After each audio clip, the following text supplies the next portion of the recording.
We're coming to the end of the second section, and Vasistha is talking about the gatekeepers to liberation, the 4 gatekeepers to liberation.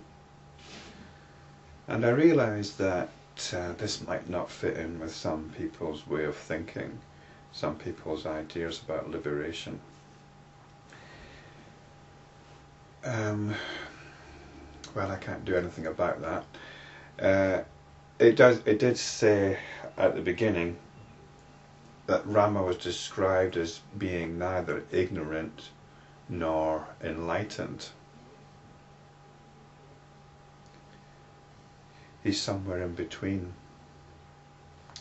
Which contradicts, I suppose, what I was saying earlier about how there's a quantum leap from what we could describe as nescience or ignorance. Ignorance sounds a little bit judgmental. Nescience is perhaps a better word. It just means not knowing. There's a quantum leap from that condition to what might be called an enlightened state. Well, that's true. There is a quantum leap, but it's not towards an enlightened state. It's towards a state of insight. It's a bit like flicking on the switch in a dark room. You don't go through. It's either light or it's dark. You don't gradually go through intermediate steps to it being light. So there's an initial insight which is equivalent to putting on the light on a dark room, and that can happen for any reason. You might not even have been looking for the switch, or you might have been groping around in the dark for ages and found one. Or you might still be groping in the dark and not found it yet.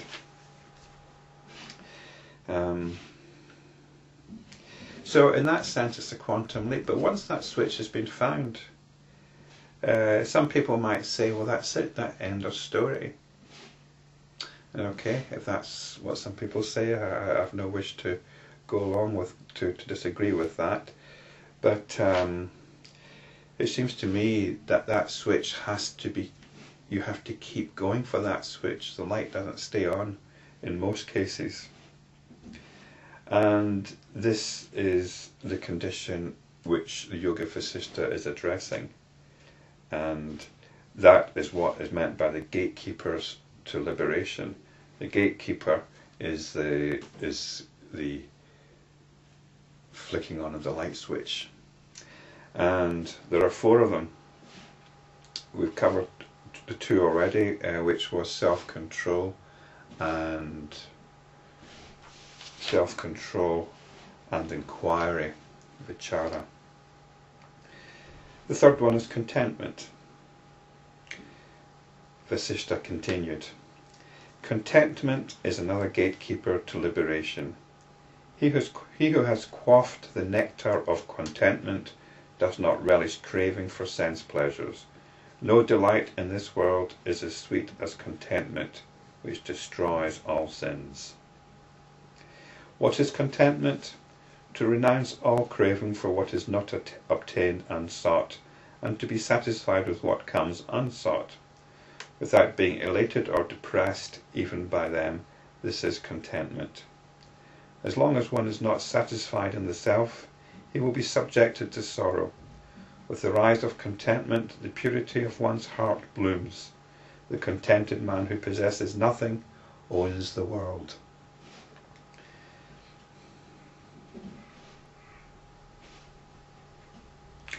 And this ties in with the first section on dispassion. Dispassion, although it seemed quite negative and so on, it was really just emphasizing that there's nothing in the world which is ultimately satisfying. There's nothing in conventional beliefs or conventional reality which is ultimately satisfying. So it isn't about being stoic. It isn't about being brave in the face of calamity. It's about an inner peace and inner realization. And it follows on from self-control and enquiry. Self-control is about taking control of our attention, not letting it be hijacked willy-nilly by all sorts of extraneous factors. Inquiry comes from those elements looking at those elements within ourselves which allow the attention to be hijacked. And contentment is actually enjoying this, actually appreciating this, actually enjoying the attention being, I don't like the word control, but at least it's not, enjoying the fact that the attention is now at rest within itself and not being hijacked by other things. And it's whether things which are extraneous or things which are internal. The internal is just as distracting as the external.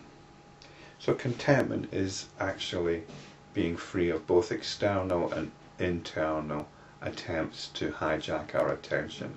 It's about being content in one's own space, really.